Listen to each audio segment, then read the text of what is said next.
Before we begin, a disclaimer, because this is not going to be a very positive video. And while I do have a reputation in this community for being overly negative, in reality that's something that's often wildly exaggerated by my critics. Either way though, my channel is a space for me to freely express myself, positive or negative, and I expect you to respect that. In addition, you came here to watch my video, so I'm going to respect your time and your intelligence, and be straightforward with you about how I truly feel. I'm not going to talk down to you, and I'm not going to sugarcoat what I have to say to appease your sensibilities. If you feel you can't handle that, feel free to leave right now. Thank you. Also, quick announcement, I deactivated my Twitter. After Musk took over the website, it has steadily been degrading in quality, boosting the voices of the most stupid, reprehensible dregs of humanity and opening the floodgates for bots to swarm the site. It is a cesspit of misery and hatred, and I strongly recommend getting off that sinking ship. Follow me on Blue Sky instead. Alright. Hi everybody. So, I didn't follow the NCS Gauntlet contest super closely while it was still going on, but I was generally optimistic about the addition of NCS to the music library, in addition to the artists that preceded them. I just figured having a wider selection of music to choose from can only really be a good thing, and I was excited to see Geometry Dash expand its horizons in that regard. I think I still believe that, but I have to say that some of these songs really aren't doing it for me. Like, what's up with these vocals, man?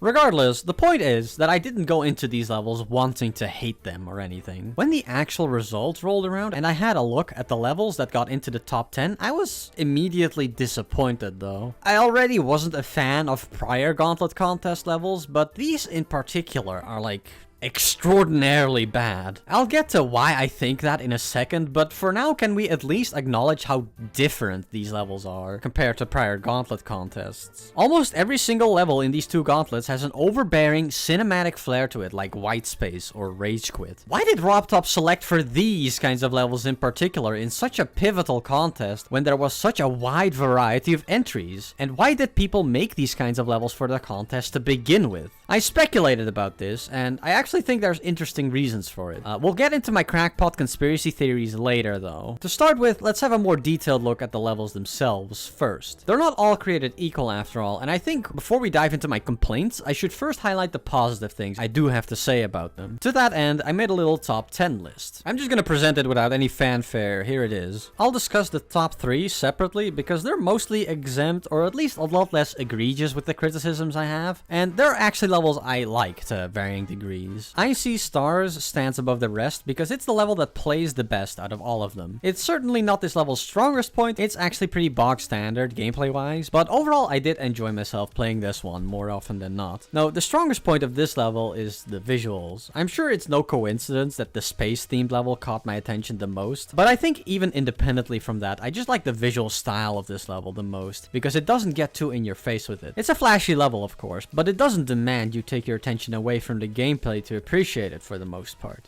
And they actually bought a tripod for their camera. It takes them a minute to actually use it, but good lord, do the sections without camera movements just feel a lot better to play.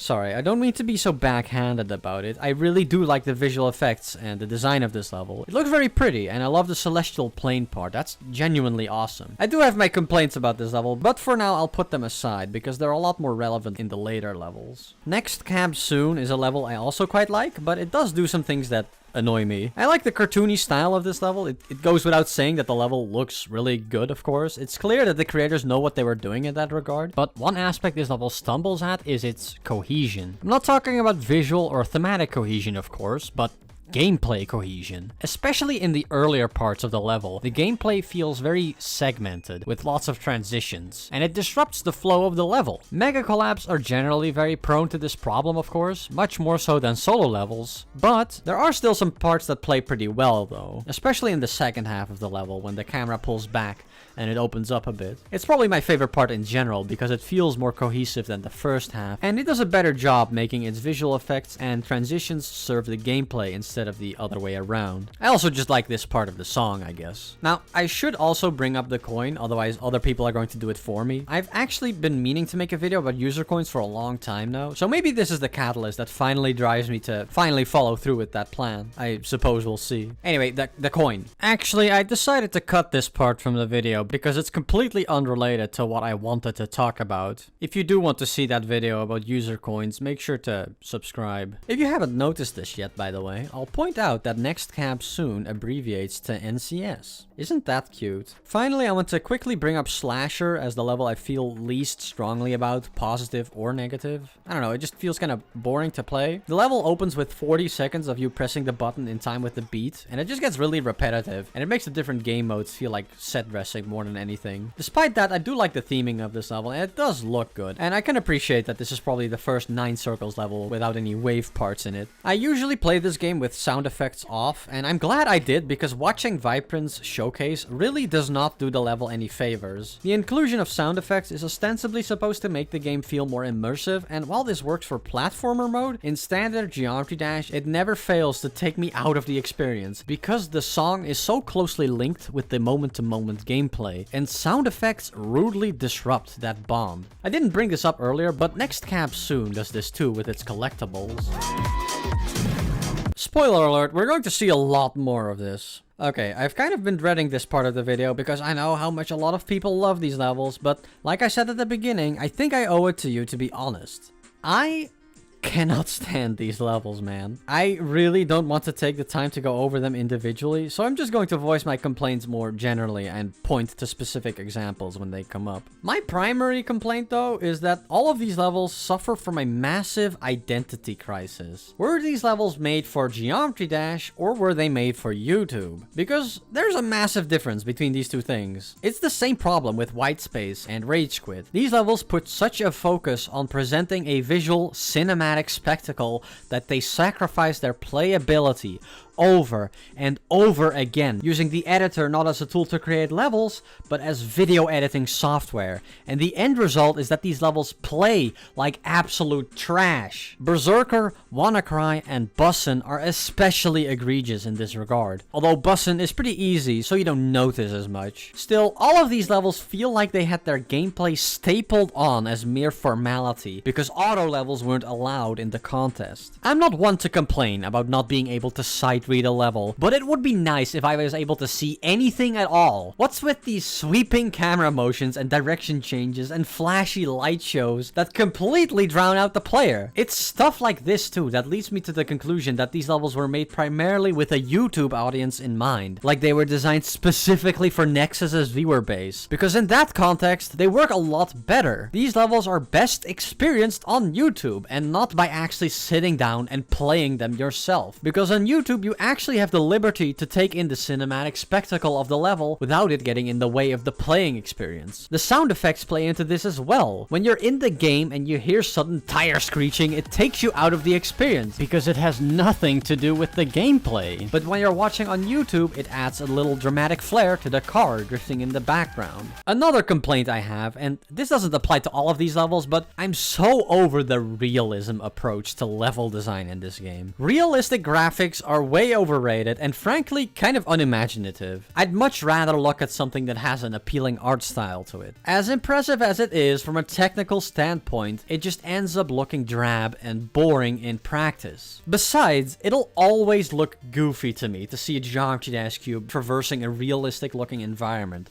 It doesn't fit. It's silly. So why are these levels like this? What possesses creators to make Geometry Dash levels seemingly with a YouTube audience in mind? And what possesses RobTop to pick these levels as the winners for the Gauntlet contest? I actually think I have a compelling theory. There are a couple of factors at work here, in my opinion. To start with, allow me to direct your attention to this comment by BoomKitty on the contest results video. By the way, I'm not judging them or anything. I'm just using BoomKitty as an example to illustrate my point. This is what Geometry Dash levels look like nowadays, is actually a recurring mantra mantra in this community, and it's one I've gotten more and more cynical of over time. It's usually reserved for levels that really go out of their way to create a visually spectacular experience, or that push the limits of the editor in some way, which describes a lot of the levels in this contest, and I don't think that's a coincidence. We as a community enjoy seeing creators grow and develop and continually create bigger and better things. And while there's nothing wrong with that on the surface, as we already discussed, a lot of the levels in this contest can only do so by sacrificing their gameplay. Not to mention, I've gotten increasingly uncomfortable with the underlying implication that more classic looking Geometry Dash levels are somehow lesser and that they've been rendered obsolete, because I vehemently disagree with that notion. I know that may not be intentional necessarily, but this is where you're setting the standard if you say this. What's important though is that this comment came from someone not really in the core GD community. This is praise coming from an outsider, and I think that recontextualizes this comment in one crucial way. You see, I think the GD community loves to hear stuff like this. It gives our levels validation and justifies Geometry Dash as a real game, because I think there's a lot of underlying insecurity in this community about the game's mobile roots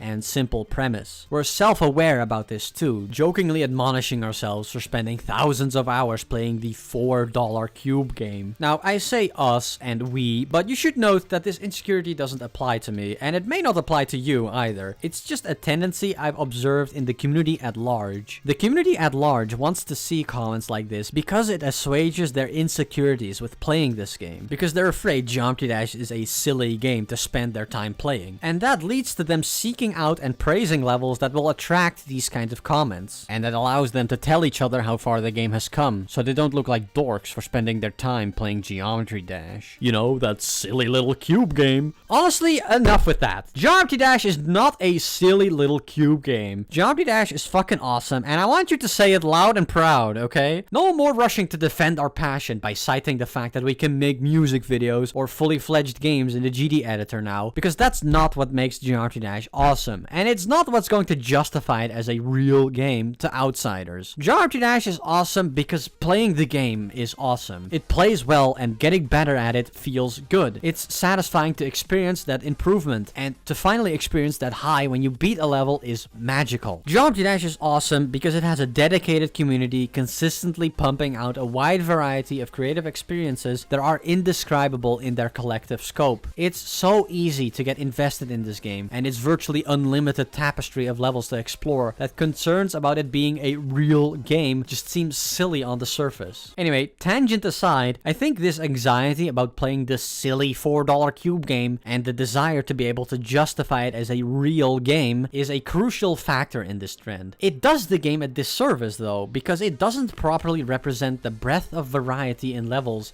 in Geometry Dash. There's much more to Geometry Dash than being a glorified game engine or video editing software, and that variety is sorely missing from these gauntlets. Like, I don't think I would be nearly as annoyed by the results of this contest if the levels felt a little more varied in their approach. I'm not an insider, of course, and I can't read minds, surprisingly, but I'm willing to bet a number of judges and creators probably felt this insecurity too. Or if not, they may at least have felt the pressure to appease this anxiety within the community. These levels generate a lot of buzz after all, and highlighting them in the gauntlets may be the best way to promote Geometry Dash to a wider audience because of that. I have to imagine that these were considerations that were being made behind the scenes, particularly by RobTop himself. Looking at it from that angle, the results of this contest suddenly make a lot more sense to me. It explains the lack of variety and the elevation of the most in-your-face, bombastic levels in spite of their gameplay. It explains it, but in my opinion, it doesn't justify it. I think RobTop and the mods have the responsibility to properly represent the game when they judge levels for a contest like this. And that means including levels with a wide variety of different approaches. Like, I would have loved to see something like Uprising or Exotic Soul or Invincible copyable in these gauntlets. As a final note, I just want to clarify that I don't mean to disparage the creators of these levels. I do have a lot of respect for the amount of effort and technical skill that's being applied here. My complaints aren't about the execution here.